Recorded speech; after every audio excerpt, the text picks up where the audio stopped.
Daily with the House Heroes. My name is Troy, and every day we go over, Monday through Friday, we go over the latest news and headlines in the real estate, housing, and mortgage industries. Today is Monday, and it is May 9th. And a lot of you know that Mother's Day was yesterday. Hope you spent a lot of good quality time with your mother, or at least had a conversation over the phone at worst. And as we also know that it's been kind of a big, tough last, 4, 5, 6 days ever since the Fed had raised the rates last Wednesday, half a point. We saw a big rally in the stock market and crypto market. And since then, we've just seen a complete opposite happen.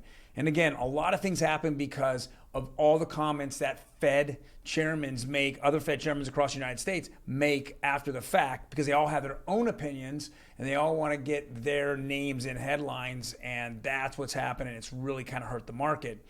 So the very first article here is from CNBC. It says more than half of Americans say inflation has been a big negative impact on long-term financial goals, survey says. And of course it has. I mean, when we're looking at cost of goods that you have on a daily basis, such as gas, food, and other products that you use, energy, that are going up. So you're getting nothing more from it except paying more for it. Then you're going to have to curb your budgets. And some people are now realizing it's time to curb the budget right now because we're not seeing the end of the inflation. Now, we're hoping that it's starting to slow down significantly. We're going to find that out this week. The CPI number comes out on Wednesday, very, very important day. That's hopefully going to see a bump down in inflation. So we'll hopefully see a curve down in inflation. That is all calculated from 12 months ago, or let's call it April of 2021 to April 2022. April 2021, we saw a definite spike in inflation back in that month last year. So we're hoping that if we can just keep the same numbers or a little bit higher than March, just overall, if we compare them to April of last year, then we're going to see a little bit of a curve down. So with that being said, that's going to hopefully slow down the fears of a possible, and this is the next article I have here, and is several different outlets such as Bloomberg and Yahoo Finance, all their guys that are on there, that analysts that go over it, said that they should not be ruling out 75 basis point rate hike in June. So we're going to find this out. This is what's scaring the market right now. They're saying that we should be jumping it quicker, and then we should be easing it off as the year continues into the fourth quarter. But right now, we should be going all out. So here's Aaron said Fed made a mistake by ruling out 75 basis point rate hike. Now, he's hoping that somewhere in the near future, like in June, that we see a jump in it, or they at least put that on the table, because he wants to get done, like with a lot of these analysts, they want to get past this, inflation problem, and, instead of going straight into a recession, which that's what the Fed is heading us right into, let's see if we can slow this down a lot and then smooth it out. Don't just like a rubber band snaps one way, then it snaps back the other way.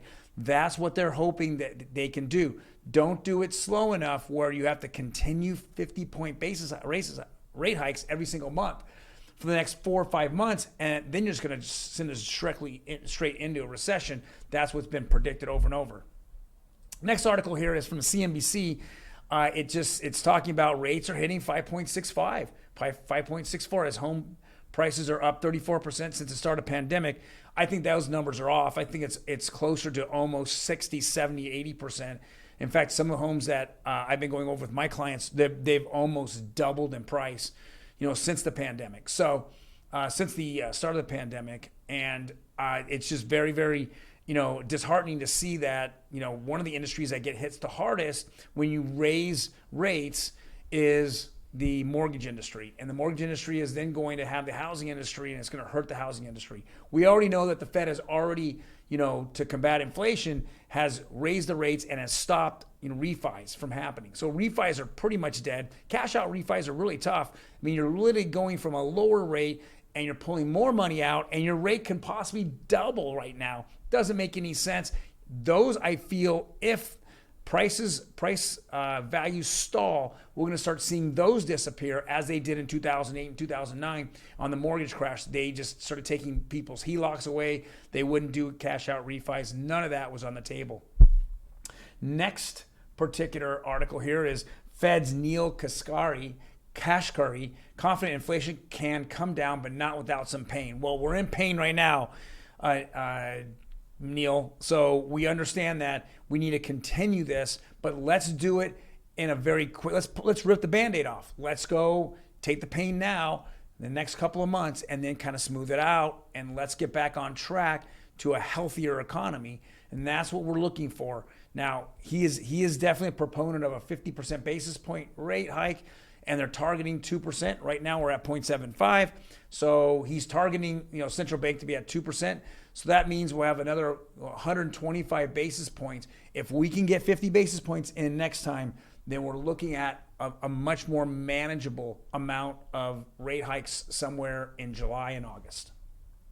And last article here is the nationwide average on mortgage rates. The 30-year conforming conventional 5.6. I mean, it just went up another 5 basis points. The 15-year is at 4.6.